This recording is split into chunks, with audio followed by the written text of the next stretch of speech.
चलिए मित्र, सभी मित्रों का आपके academy YouTube channel sunrise career academy में एक बार पुनः हार्दिक स्वागत एवं अभिनंदन। मित्रों, फिजिक्स की श्रृंखला में हम आगे आज आपका लेक्चर ले रहे हैं अपकेंद्र बल। अपकेंद्र बल, इसके आगे और क्या क्या पॉइंट आएंगे ये सब हम डिस्कशन करते हुए आगे की क्लास को कंटिन्यू रखेंगे। देखिए, कल हमने बताया था आपको अभिकेंद्र बल ना, अभिकेंद्र बल बताया, फिर अभिकेंद्र बल का दैनिक जीवन में क्या महत्व है, अभिकेंद्र बल कैसे उत्पन्न किया जाता है। ठीक है, तो लास्ट पॉइंट हमने बताया था आपको कि यदि बिना फिसले साइकिल सवार मोड़ को पार करना चाहता है तो उसकी अधिकतम अनुमत चाल हमने क्या माना था, V मैक्स। हाँ, अधिकतम अनुमत चाल क्या माना था, V मैक्स ना। थोड़ा सा मित्र यहाँ से संशोधन कर लीजिएगा, जल्दबाजी के चक्कर में हमने ध्यान नहीं दिया, उसको आप संशोधित कर लीजिएगा। हमने बताया था अभिकेंद्र बल V max square upon R बराबर किसके हो गया था, म्यू एस एम जी। ठीक है, ध्यान दीजिएगा, M B max square R upon R बराबर म्यू एस एम जी। ये कंडीशन आपकी थी लास्ट स्टेज पे। ध्यान दीजिएगा, यहाँ से यम काटना भूल गए थे ना, ध्यान दीजिएगा, ये यम एम दोनों साइड है, कैंसिल हो जाएगा, तो यहाँ से B square B maximum square upon R बराबर म्यू एस जी, ये बचेगा। ठीक है, इसके बाद आप यहाँ से देखिए V मैक्स बराबर मैक्सिमम चाल बराबर root mu S R G, ये आपकी अधिकतम चाल होगी, साइकिल सवार की अधिकतम चाल। संशोधित कर लीजिएगा, कल इस पॉइंट को हमने ध्यान नहीं दिया जल्दबाजी में, तो आप देखिए संशोधित कर लीजिएगा, यम कैंसिल कर देना है, तो अधिकतम चाल V मैक्सिमम बराबर under root mu S R जी।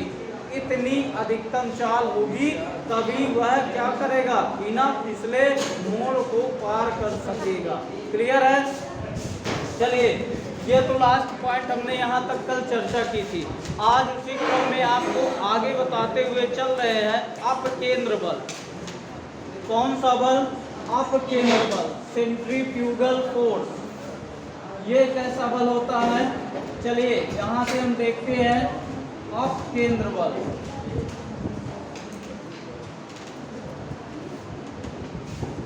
देखिए, आप ये पढ़ रहे थे सर्कुलर मोशन, जब कोई कण वृत्तीय गति करता है, क्या करता है, जब कोई कण किसी वृत्ताकार मार्ग पे घूमता है, चारों ओर चक्कर लगाता है, तो उसके केंद्र की ओर एक बल लगता था जिसे हम अभिकेंद्र बल का नाम दिए थे ना।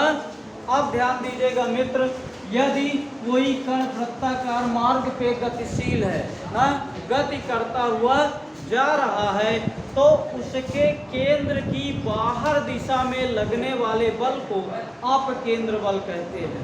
यदि यह बल केंद्र की ओर लग रहा है, इस वृत्ताकार मार्ग के पथ पर कण द्वारा जो फोर्स आपतित किया जा रहा है वो केंद्र की ओर है, तो इसे हम क्या नाम दिए थे, अभिकेंद्र बल। अभिकेंद्र बल ना, सेंट्रीपिटल फोर्स। और अब इसी का जस्ट रिवर्स हो जाए, अगर यह वृत्ताकार मार्ग में गतिशील कण के केंद्र से बाहर की ओर फोर्स लगे, क्या केंद्र से बाहर की ओर यदि कोई फोर्स लगता है तो इसे क्या कहते हैं? अपकेंद्र बल। अपकेंद्र बल मतलब कह सकते हैं कि जब कोई पिंड किसी वृत्तीय गति में गतिमान है तो उसके केंद्र के विपरीत दिशा में ना केंद्र से बाहर की ओर एक बल कार्य करता है, उसी बल को हम अपकेंद्र बल कहते हैं।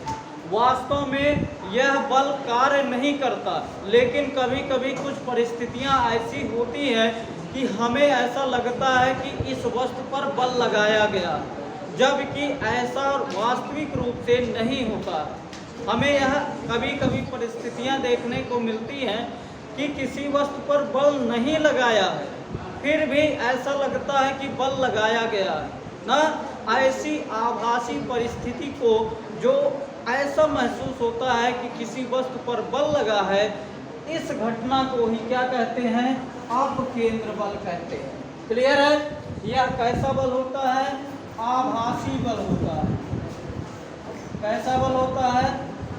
आभासी बल होता है। यह इस कण द्वारा वृत्त के केंद्र से बाहर की ओर लगाया नहीं जाता, लेकिन हमें प्रतीत होता है कि ऐसा कोई बल है जिसकी वजह से यह कण वृत्त के केंद्र के बाहर की दिशा में अग्रसर हो रहा है। क्लियर है? लगाया नहीं गया है, लेकिन ऐसा महसूस होता है, हमें ऐसा मालूम पड़ता है, इसीलिए इस बल को हम आभासी बल का नाम देते हैं। क्लियर है? यह बल भी परिमाण में उसी अभिकेंद्र बल के बराबर होता है। तो अपकेंद्र बल भी क्या होगा? F बराबर mv²/r। क्लियर है? यह आभासी बल भी अभिकेंद्र बल के बराबर होता है। आ रहा समझ में? क्लियर है?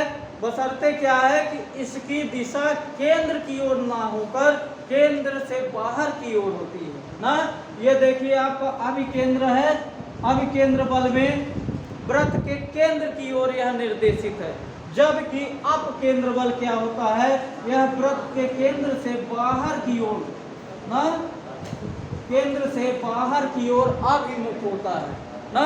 ऐसा हमें प्रतीत होता है, इसी को अपकेंद्र या आभासी बल कहते हैं ना। इसी को एक और नाम दिया जाता है, छद्म बल भी कहते हैं। क्या कहते हैं? छद्म बल भी कहते हैं, स्यूडो फोर्स भी कहते हैं। स्यूडो फोर्स क्या है कि कभी कभी कुछ ऐसी परिस्थितियां होती हैं कि हमें प्रतीत होता है किसी वस्तु पर बल लगाया गया है, जबकि वास्तविक रूप से उस वस्तु पर बल लगाया नहीं गया होता। ऐसे आभासी बल को ही हम अपकेंद्र बल, आभासी बल या छद्म बल कहते हैं। क्लियर है? चलिए आगे देखते हैं। और यह परिमाण में किसके बराबर होता है? अभिकेंद्र बल के बराबर होता है। चाहे अभिकेंद्र बल कहें चाहे अपकेंद्र बल कहें, दोनों परिमाण में mv²/r के बराबर होगा, बशर्ते इसकी डायरेक्शन विपरीत होती है। चलिए अब यहाँ से सवाल क्या बनते हैं, आपकी परीक्षाओं में पूछा जाने वाला सवाल, ठीक है? एक यहीं पर यंत्र आता है ना, एक यंत्र इस सिद्धांत पर कार्य करता है जो कई बार परीक्षाओं में पूछा गया है, जिसे क्या बोलते हैं? अपकेंद्रित। क्या नाम देते हैं? अपकेंद्रित। इसको क्या नाम दिया गया है? अपकेंद्रित ना। सेंट्रीफ्यूज, क्या कहते हैं इसको? सेंट्रीफ्यूज। ठीक है, क्या नाम देते हैं? सेंट्रीफ्यूज। अपकेंद्रित यह क्या होता है बताइए मित्र, ध्यान दीजिएगा। यह एक ऐसा यंत्र होता है, अपकेंद्रित ऐसा यंत्र होता है जो किसी द्रव में ना, किसी द्रव में उपस्थित विभिन्न द्रव्यमान के कणों को अलग करने के काम में आता है। सेंट्रीफ्यूगल या सेंट्रीफ्यूज अपकेंद्रित एक ऐसा यंत्र होता है जो अपकेंद्र बल पर आधारित होता है। किस सिद्धांत पर कार्य करता है? अपकेंद्र बल पर। यह लिखिएगा, यह एक ऐसा यंत्र होता है, ऐसा यंत्र होता है जो बताइए, यह एक ऐसा यंत्र होता है जो द्रव में उपस्थित, जो किसी द्रव में उपस्थित, किसी द्रव में उपस्थित विभिन्न द्रव्यमानों के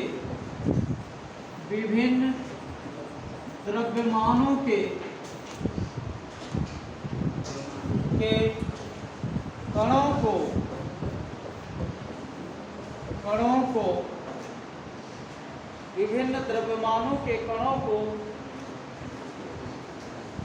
उससे पृथक किया जाता है। यह एक ऐसा यंत्र होता है जो किसी द्रव में उपस्थित विभिन्न द्रव्यमानों के कणों को उससे पृथक करने के लिए प्रयोग किया जाता है।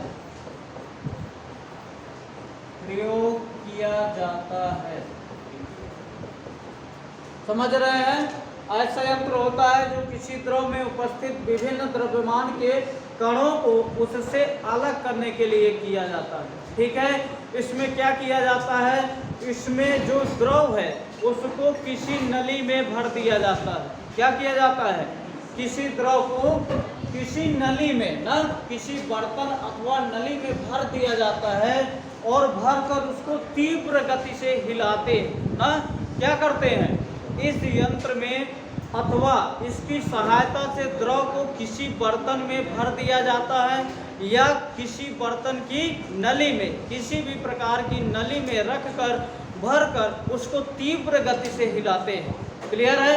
अब जब तीव्र गति से उसको हिलाएंगे तो उसमें जो उपस्थित द्रव्यमान के कण हैं वो कुछ हल्के होंगे और कुछ भारी द्रव्यमान के कण होते हैं। क्या होते हैं, जैसे मान लीजिए आपकी कोई नली है या किसी बर्तन में यह द्रव भरा गया, ठीक है, मान लीजिए इसको कोई बर्तन है, इसमें कोई द्रव भर दिया गया ना। कैसे कार्य करता है, किसी बर्तन में द्रव को भर दिया जाता है और भर को इसको ना, जब हम भर दिए हैं तो इसको, इस बर्तन को तीव्र गति से क्या किया जाता है, घुमाया जाता है, हिलाया जाता है, जिससे इसमें क्या होते हैं, कुछ भारी द्रव्यमान के कण होते हैं।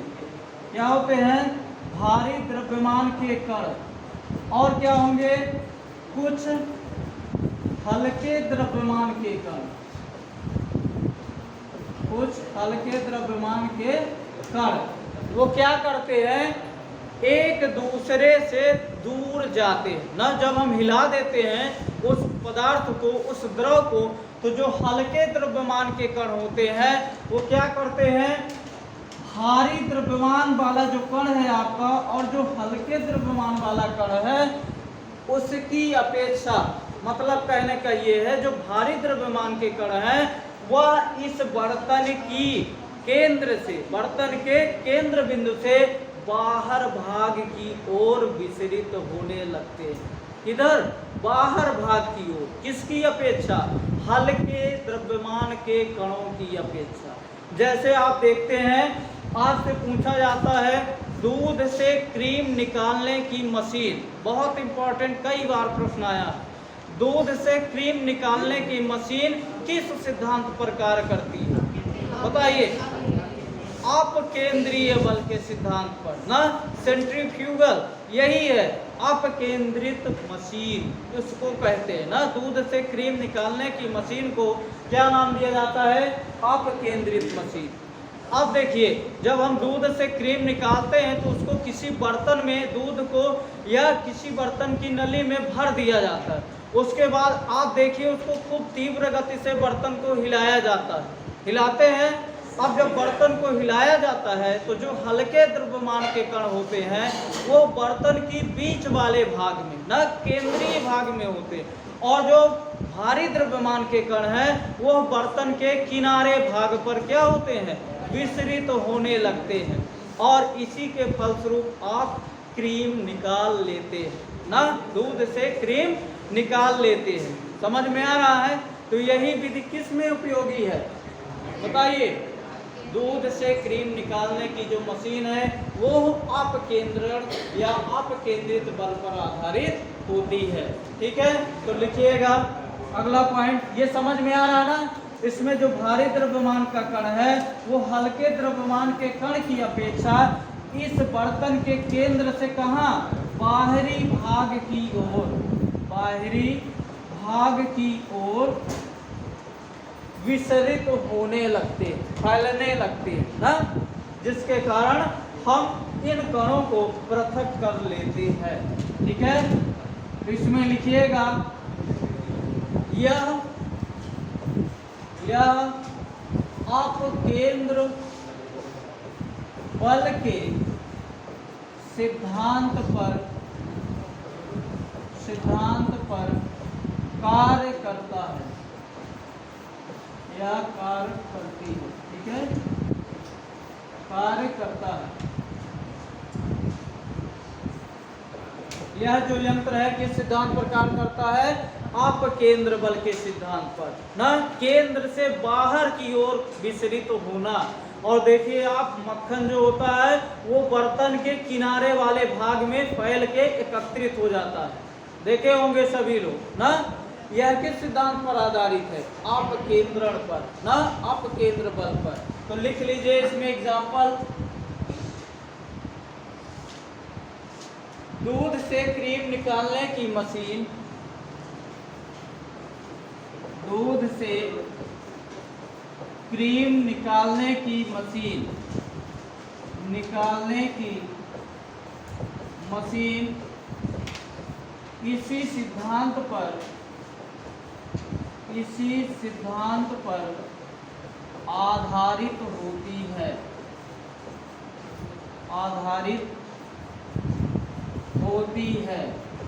क्लियर है, समझ पा रहे हैं ना।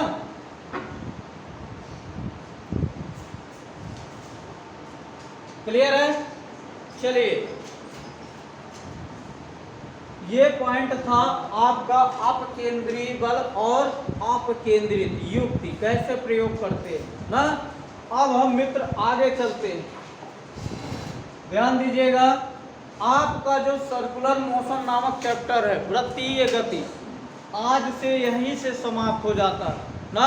हमने क्या क्या देखा इसके अंतर्गत, वृत्तीय गति के अंतर्गत हमने त्रिज्य त्वरण पढ़ा ना, कोणीय विस्थापन पढ़ा, कोणीय वेग पढ़ा, रेखीय वेग पढ़ा, कोणीय वेग तथा रेखीय वेग में संबंध पढ़ा ना।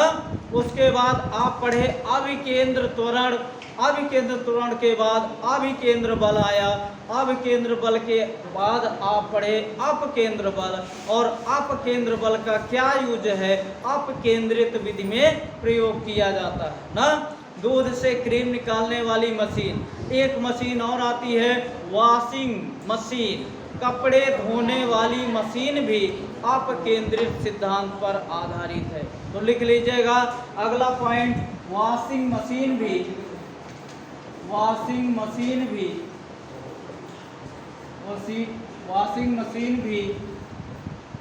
इसी सिद्धांत पर आधारित है, इसी सिद्धांत पर आधारित है।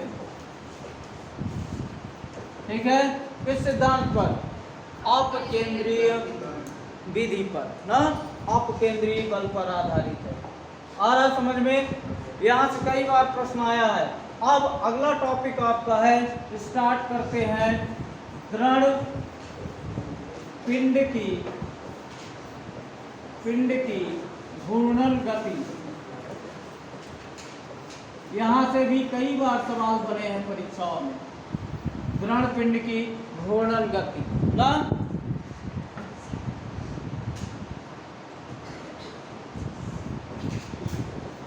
रोटेशनल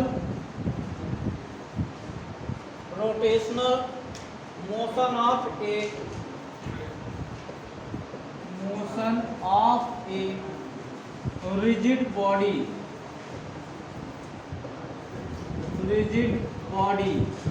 ठीक है। Rotational motion of a rigid body मतलब दृढ़ पिंड की घूर्णन गति। क्लियर है? अब देखिए इस चैप्टर में सबसे पहले इस टॉपिक को पढ़ने के लिए हमें अति महत्वपूर्ण है जानना दृढ़ पिंड क्या होता है।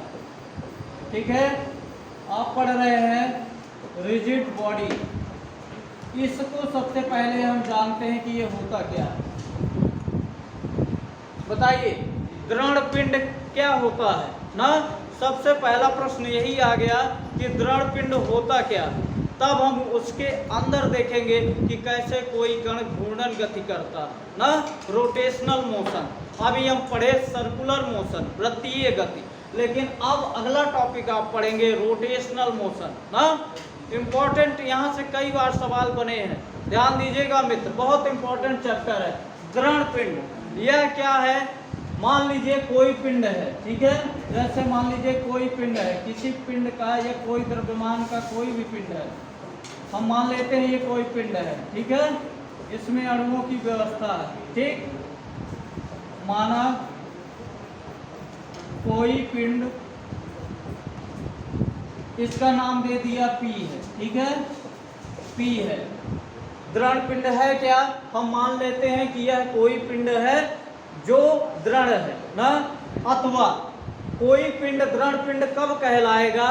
जब हम उस पर कोई बाह्य बल लगाएं ना, किसी पिंड पर बाह्य बल लगाएं और उस पिंड के अणुओं में आपस में एक दूसरे के सापेक्ष कोई परिवर्तन ना हो, तो उसी पिंड को हम क्या कहते हैं?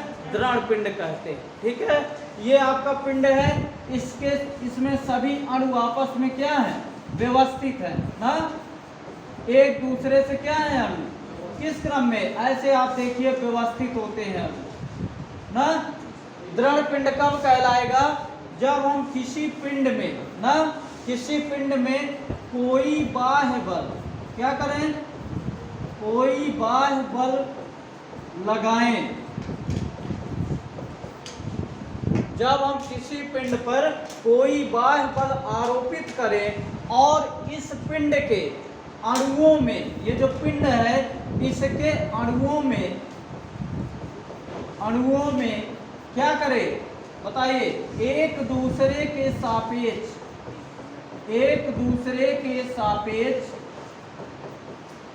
कोई परिवर्तन ना हो। क्या? कोई परिवर्तन ना हो, तो ऐसे पिंड को हम क्या कहेंगे? दृढ़ पिंड कहेंगे। क्लियर है? अब मान लीजिए ये पिंड है, इस पर हम बाहर से फोर्स लगा रहे हैं ना, कोई बाहरी बल आरोपित कर रहे हैं। ये जो अणु है, ये अणुओं में जब हम बल लगाए और इनमें एक दूसरे के सापेक्ष कोई परिवर्तन नहीं होता, कहने का मतलब जैसी स्थिति है उनकी, जिस क्रम में व्यवस्थित है उसी क्रम में वह बल लगाने पर भी व्यवस्थित रहे ना।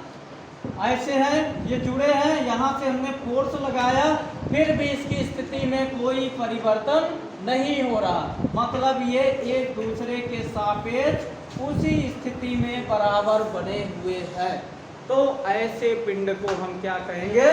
दृढ़ पिंड कहते हैं। आ गया समझ में? क्लियर है? तो चलिए लिखिए इसमें एक लाइन,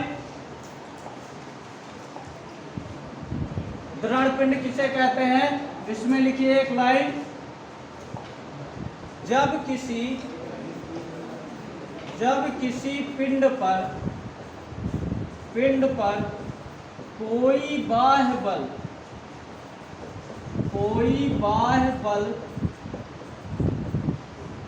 लगाने पर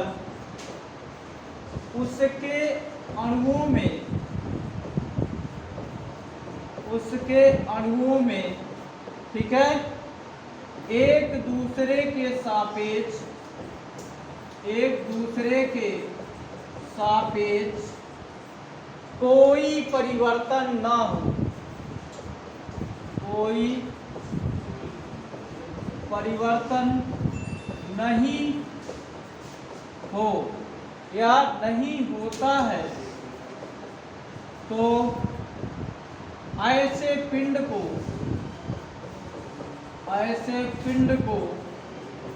दृढ़ पिंड कहते हैं। क्या कहते हैं? दृढ़ पिंड कहते हैं। क्लियर है?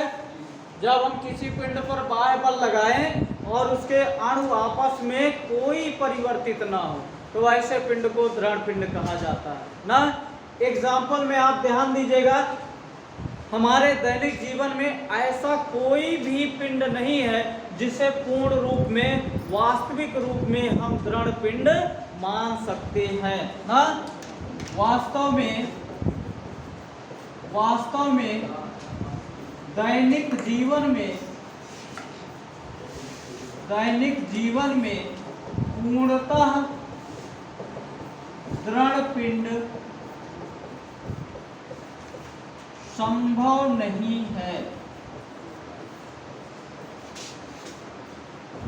ना। कोई भी पिंड पूर्णतः दृढ़ पिंड नहीं होता। हमारे दैनिक जीवन में चाहे जो भी पिंड हो वो पूर्ण रूप से दृढ़ नहीं होता है। क्लियर है? अब देखिए, साधारण तौर पर जैसे ठोस पदार्थ है, ठीक है, साधारण तौर पर हम किसे दृढ़ पिंड कह सकते हैं? ठीक है, देखिए आगे इतना समझ में ना। चलिए हम साधारण तौर पर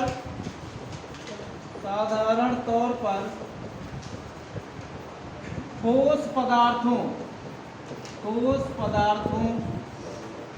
ठीक है, ठोस पदार्थों में ध्यान दीजिएगा,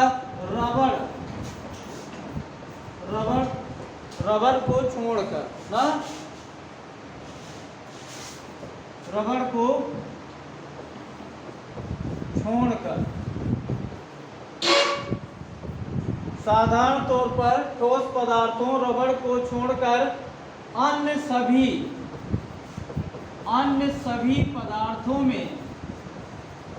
पदार्थों के अणुओं में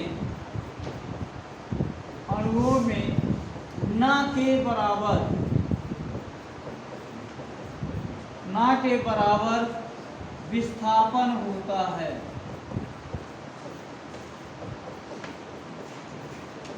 होता है।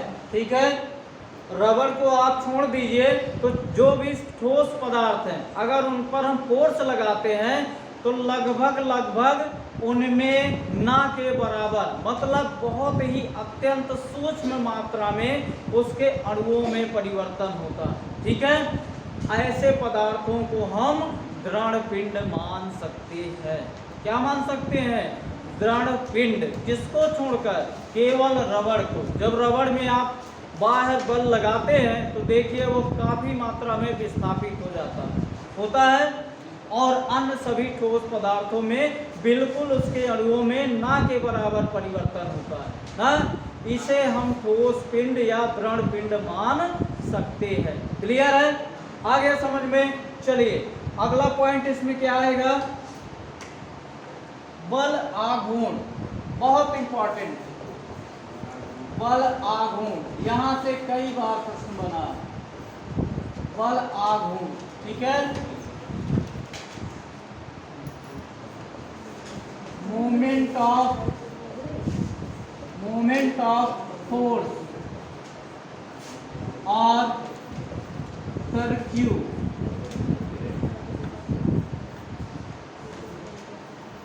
इसको क्या बोलते हैं?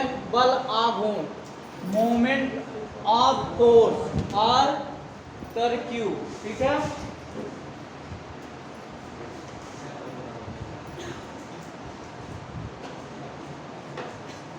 क्या है बल आघूर्ण? ये कई बार परीक्षाओं में प्रश्न आए हैं यहाँ से। ठीक है, बल आघूर्ण कब होगा?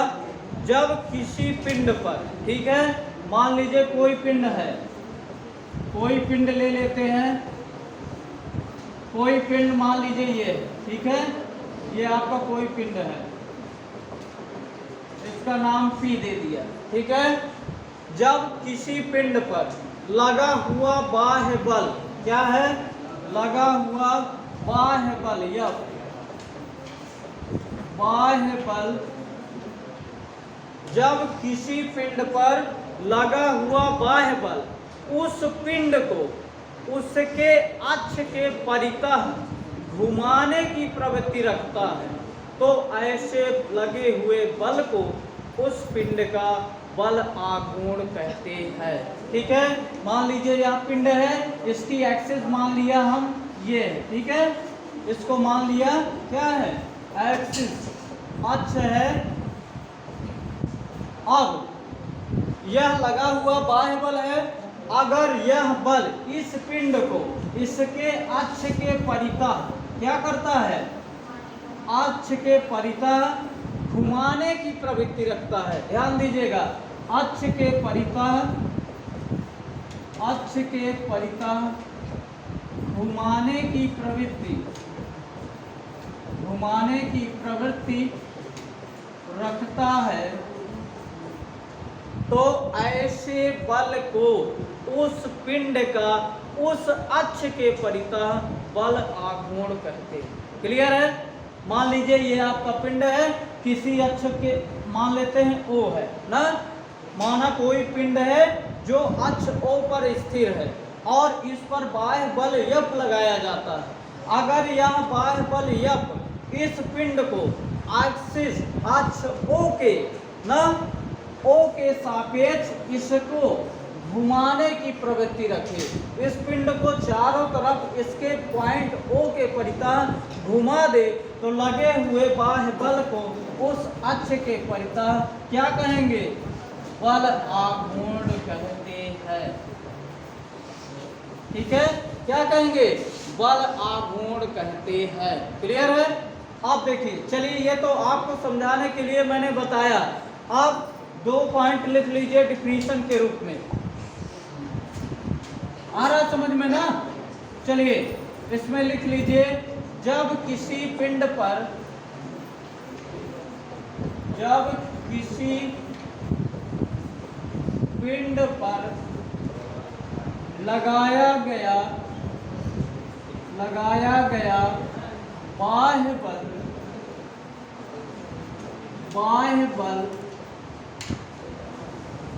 उस पिंड को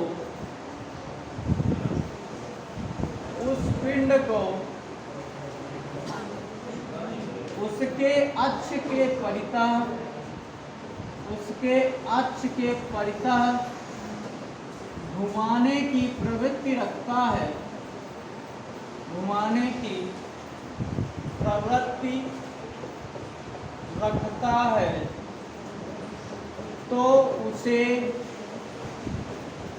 उस अक्ष के परितः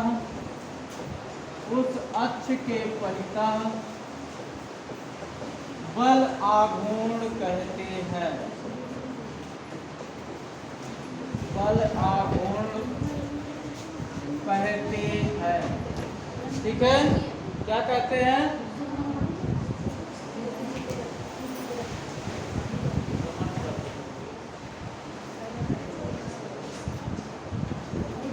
बल आघूर्ण कहते हैं। क्लियर है? कितना समझ में आ रहा है ना? चलिए, जब किसी पिंड पर लगाया गया बाह्य बल उस पिंड को उसके अक्ष के परितः घुमाने की प्रवृत्ति रखता है, तो उसे उस अक्ष के परितः बल आघूर्ण कहते हैं। किस प्रवृत्ति को बल आघूर्ण कहते हैं? जो उसके घुमाने की प्रवृत्ति है ना, उस बल के घुमाने की प्रवृत्ति है, ऐसी प्रवृत्ति को ही हम बल आघूर्ण कहते हैं। क्लियर है? चलिए आगे देखते हैं।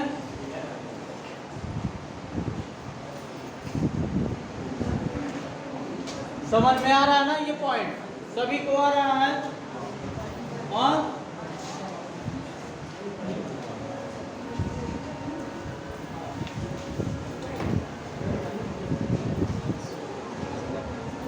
थोड़ा ज़्यादा बड़ा हो गया। चलिए देखिएगा इसको और पॉइंट से समझते हैं और आसान तरीके से।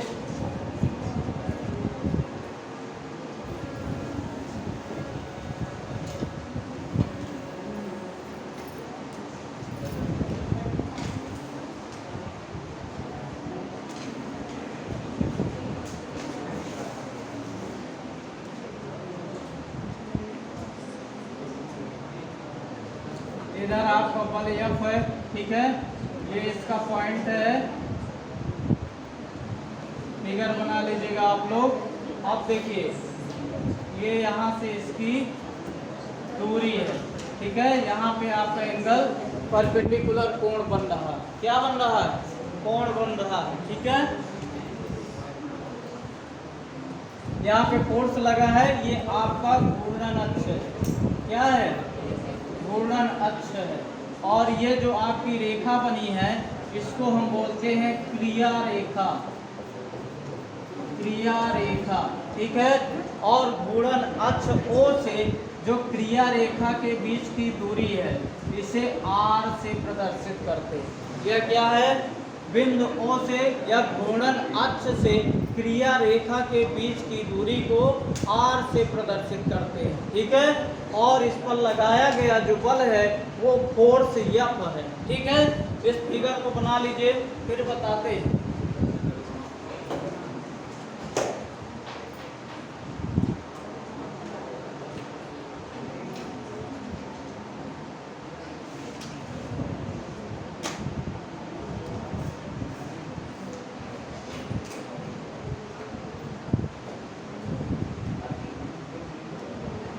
बन गया। चलिए अब देखते हैं कि यहाँ से ये आपका देखिए घूर्णन अक्ष है, ये लाइन आपकी क्या है? घूर्णन अक्ष है। और ये आपकी क्रिया रेखा है, यहाँ पर जो बल लगता है उसको F से प्रदर्शित कर दिया, घूर्णन अक्ष को O से प्रदर्शित कर दिया, ठीक है। अब यहाँ पे जो बल लगने वाला बल आघूर्ण होगा, बल आघूर्ण, ठीक है, किसी घूर्णन अक्ष के परितः लगने वाला बल आघूर्ण उस अक्ष से उसकी क्रिया रेखा ना, उसकी क्रिया रेखा के लंबवत दूरी R तथा उस बल के परिमाण के गुणनफल के बराबर होता है। क्या होगा? जो लगने वाला बल आघूर्ण है वह उस अक्ष के परितः, ठीक है, उसकी क्या? लंबवत रेखा या लंबवत क्रिया रेखा के बीच, ठीक है, क्रिया रेखा के बीच की दूरी तथा बल के परिमाण के गुणनफल के बराबर होता है।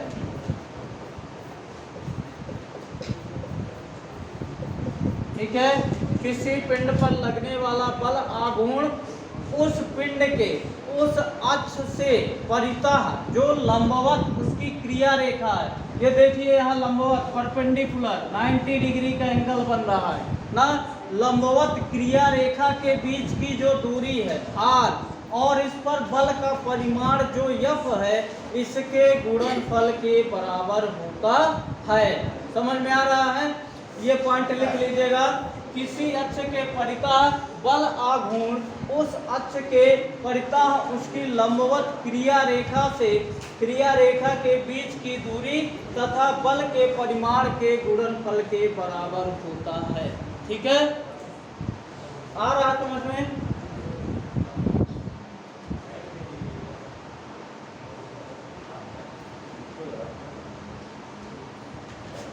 ये हो गया। चलिए किसी लिखिएगा इसमें, किसी बल का घूर्णन अक्ष के परितः बल आघूर्ण उस अक्ष के परितः उसकी लंबवत क्रिया रेखा के बीच की दूरी, ये लंबवत क्रिया रेखा के बीच की दूरी तथा उस पर लगने वाले बल के परिमाण F के गुणनफल के बराबर होता है ना। अब देखिए हम मान लेते हैं कोई कण घूर्णन अक्ष O के परितः स्वतंत्र रूप से घूर्णन करने के लिए स्वतंत्र है। ठीक है, हम मान लेते हैं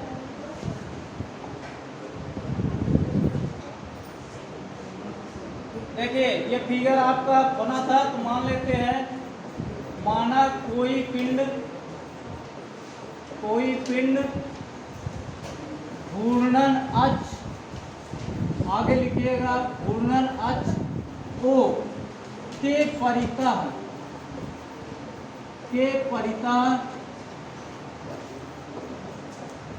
कागज के तल में स्वतंत्र घूर्णन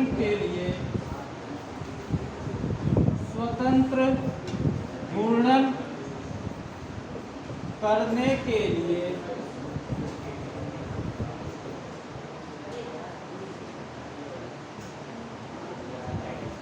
स्वतंत्र है।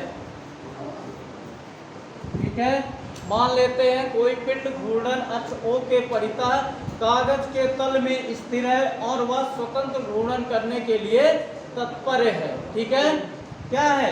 स्वतंत्र घूर्णन करने के लिए तत्पर है, स्वतंत्र है ना, तथा उसके, ठीक है, जब घूर्णन अक्ष O के परितः उसको व्यवस्थित किया जाता है तो वह क्या करता है? उस अक्ष के परितः घूमने लगता ना। हम मान लेते हैं घूर्णन अक्ष तथा क्रिया रेखा के बीच की दूरी क्या है? बीच की दूरी r है तथा बल का परिमाण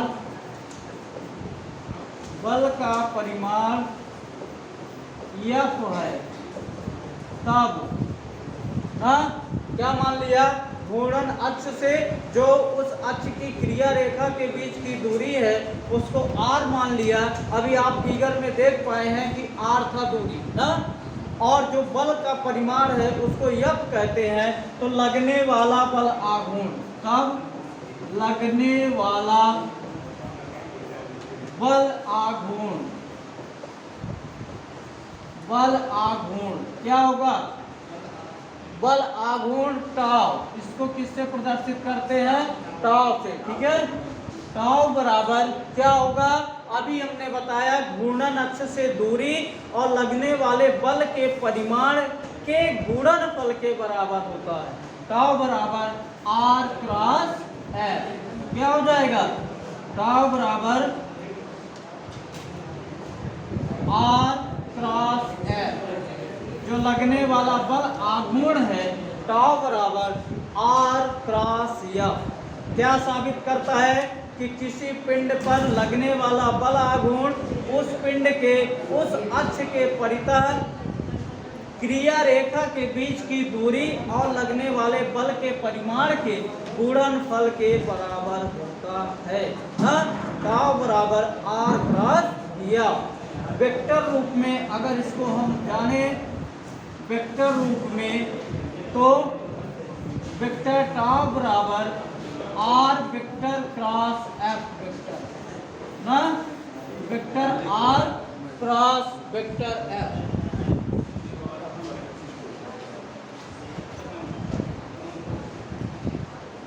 समझ में आ रहा है ना? क्या होगा?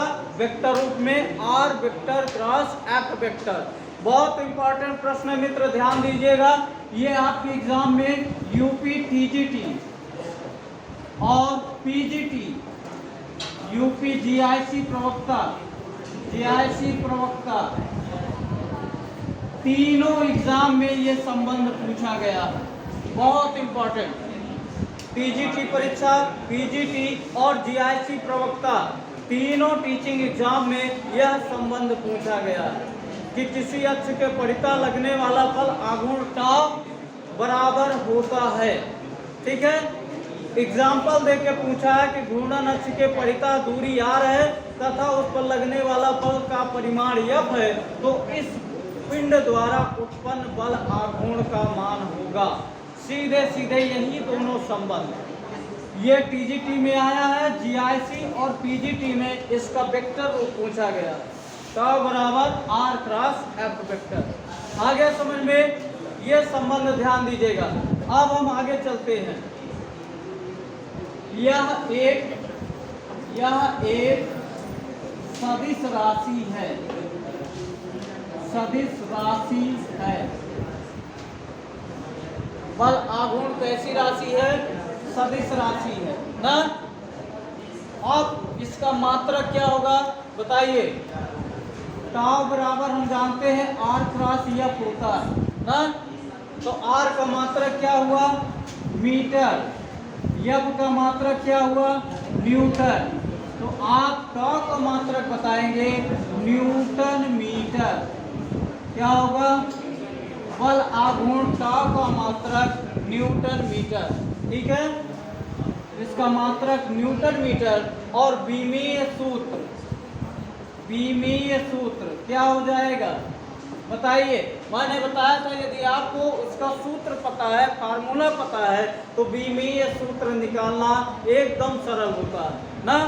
देखिए आपके सामने लिखा है न्यूटन मीटर ना। न्यूटन किसका मात्रक है? बल का मात्रक है। मीटर किसका है? दूरी का मात्रक है। तो दूरी को हम L से प्रदर्शित करते हैं। और न्यूटन F बराबर mg, मैंने बताया था आपको F बराबर mg। mg क्या है? यही न्यूटन के बराबर है ना, न्यूटन के बराबर है। तो F mg की बीमा क्या हो जाएगी बताइए। m और g आपका गुरुत्वीय त्वरण है ना, त्वरण का मात्रक मीटर प्रति सेकंड स्क्वायर। तो mLt-2 ना, ये किसका मात्रक होता है? वो बीमीय सूत्र बल का। लेकिन अगर बल आघूर्ण का निकाला जाए तो यहाँ न्यूटन और मीटर है। मीटर का मान आप जानते हैं L होता है और बल का mLt-2। यहाँ से क्या हो गया? L गुणे mLt-2। तो यहाँ से क्या आ जाएगा? mL²t-2। जो टाउ की बीमा आ गई mL²t-2। क्या आ गई? mL²t-2। क्लियर है? यह कैसी राशि है? सदिश राशि है। अगर टाउ का फार्मूला देखा जाए तो टाउ बराबर R cross F. Vector model में तो आप तीनों के ऊपर वेक्टर लगा दीजिएगा। ठीक है, अब देखिए कितना पॉइंट समझ में आया। आगे चलते हैं और क्या जानकारी यहाँ से मिल सकती है। लिखिएगा यदि बल उस पिंड को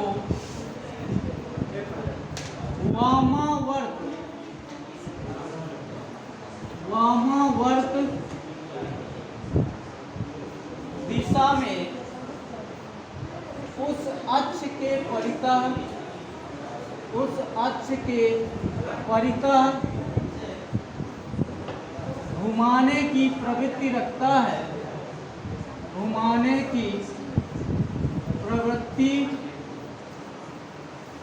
रखता है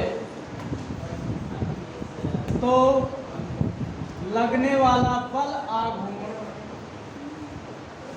आघूर्ण का मान, वेरी इंपॉर्टेंट, का मान धनात्मक होता है। ध्यान दीजिएगा, बल आघूर्ण का मान धनात्मक होता है तथा यदि दक्षिणावर्त घुमाता है पिंड, दक्षिणावर्त घुमाने की प्रवृत्ति रखता है,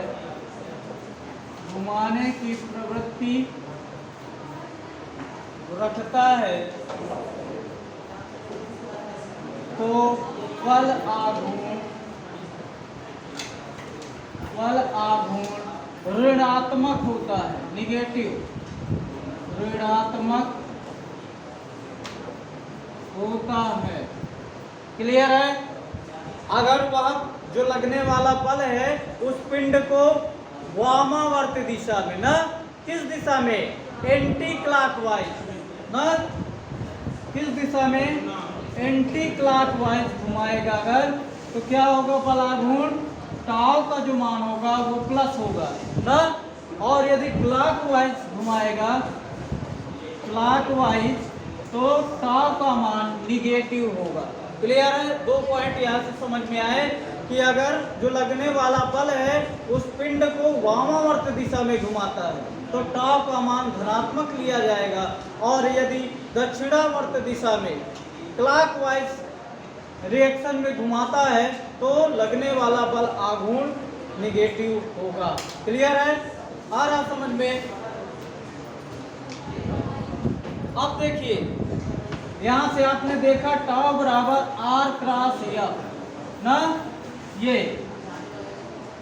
टाउ बराबर आर क्रॉस एफ। अब अगला पॉइंट आपको क्या ध्यान देना है, यदि आर बराबर 0 तब अगला पॉइंट इसमें ध्यान दीजिएगा, यदि आर बराबर 0 तो यहाँ से टाउ बराबर आर क्रॉस एफ होगा, तो ये 0 हो गया, 0 गुणे एफ तो टाउ बराबर 0। क्या हो जाएगा? यदि आर का मान 0 है तो लगने वाला बल आघूर्ण का मान 0 होगा, 0 होगा। यानी जो पिंड है और जो बल लगाया जा रहा है उसको किसी भी अक्ष के परितः नहीं घुमा सकेगा ना। जो घूर्णन अक्ष है और क्रिया रेखा के बल की दूरी r का मान है वो 0 हो जाए तो बल को, जो बल है वह पिंड को किसी भी अक्ष के परितः नहीं घुमा पाएगा, बल आघूर्ण का मान 0 हो जाएगा। क्लियर है? अगला पॉइंट, यदि पिंड ना, यदि पिंड घूर्णन अक्ष O से जितनी अधिक दूरी पर होगा, जितनी अधिक दूरी पर होगा, लगने वाला बल आघूर्ण का मान भी उतना ही अधिक होगा, उतना ही अधिक होगा। ठीक है? अर्थात कह सकते हैं कि बल कम लगाने की आवश्यकता पड़ेगी। इसका मतलब क्या है? बल आघूर्ण उतना ही अधिक लगेगा। तो दूसरे शब्दों में अर्थात पिंड पर कम बल लगाने की आवश्यकता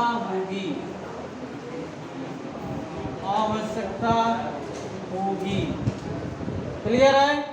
कह रहा है कि यदि घूर्णन अक्ष O से क्रिया रेखा के बीच की दूरी जितनी ज्यादा होगी, दोनों के बीच में जितना ज्यादा डिफरेंस होगा, लगने वाला बल आघूर्ण टाउ का मान उतना ही अधिक होगा। और दूसरे शब्दों में कह सकते हैं कि जितना अधिक बल आघूर्ण उतने हमें उस पिंड पर कम बल लगाने की आवश्यकता होगी ना। अब बताते हैं आपको कि यह सब थ्योरी समझाने का क्या मतलब है। अगला पॉइंट अब आपको समझ में आएगा कि यहाँ से क्या महत्व निकलता है ना। अब लिख लीजिएगा एग्जाम्पल लिखिएगा इसमें।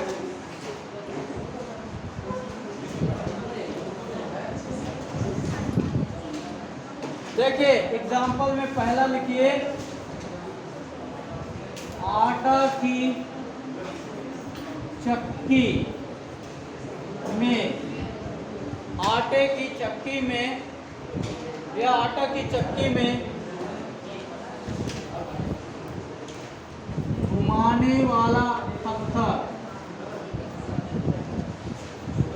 पत्थर कील से दूर लगाया जाता है, कील से दूर लगाया जाता है। ठीक है? अभी बता रहे हैं कैसे दूर लगाया जाएगा तो क्या होगा ना। अगला पॉइंट लिखिए,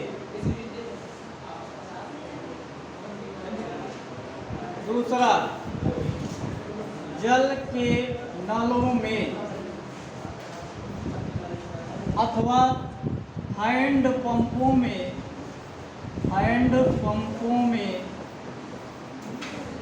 उसका हत्था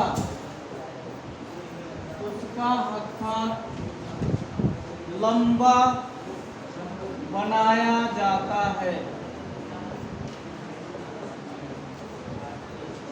उसका हत्था लंबा बनाया जाता है। ठीक है, तीसरा पॉइंट लिखिए, पेचकस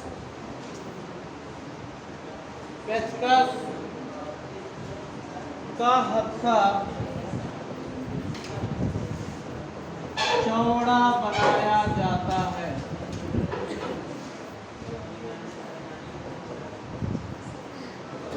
पेचकस का हत्था चौड़ा बनाया जाता है।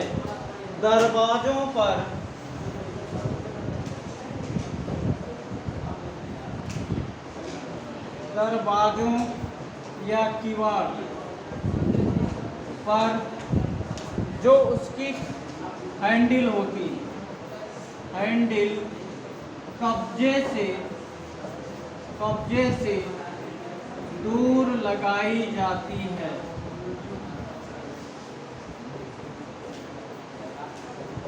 ठीक है, ये कुछ एग्जाम्पल है बल आघूर्ण के। कह रहा है आटा की चक्की में घुमाने वाला हत्था कील से दूर लगाया जाता है। ठीक इसी तरह आप देखते हैं जो चारा काटने वाली मशीन होती है ना, चारा काटने वाली मशीन में भी उसका हत्था दूध उसकी परिधि के पास लगाया जाता है ना, कि परिधि से दूर लगाया जाता है। जो सेंटर पॉइंट है चारा काटने वाली मशीन उससे दूर लगाया जाता है ना। अभी हमने बताया कि जो घूर्णन अक्ष है, रोटेशन करने वाली अक्ष है, उससे क्रिया रेखा की दूरी जितना अधिक होगी, मतलब कब्जा जितना अधिक दूरी लगाया जाएगा, जो बल लगाया जाएगा हमारे द्वारा वह उतना ही कम होगा, उतना ही आसानी तरीके से हम उस कब्जे को, उस पिंड को घुमा पाएंगे। आ रहा समझ में ना। हैंड पंप में देखिए उसका हत्था चौड़ा बनाया, लंबा बनाया जाता है। क्यों बनाया जाता है? लंबा बनाया जाएगा, क्रिया रेखा दूरी है, आपका लगने वाला जो बल आघूर्ण है वो अधिक है, और जब बल आघूर्ण अधिक है तो आपको बल कम लगाने की आवश्यकता है, और उस हत्थे को आसानी से आप ना घुमाते हैं, जिसके कारण जल नल से बाहर आसानी से निकल आता है। कम बल लगाना पड़ता है।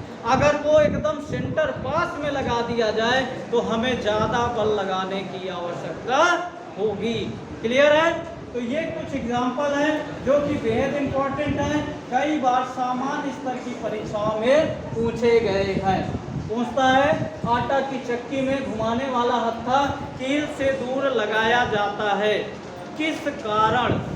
बल आघूर्ण के कारण, जड़त्व आघूर्ण के कारण ना, जड़त्व के कारण, संवेग के कारण। तो आपको ध्यान रखना है बल आघूर्ण के कारण ना। क्लियर है? तो मित्र आज के लिए यही क्लास हम समापन करते हैं।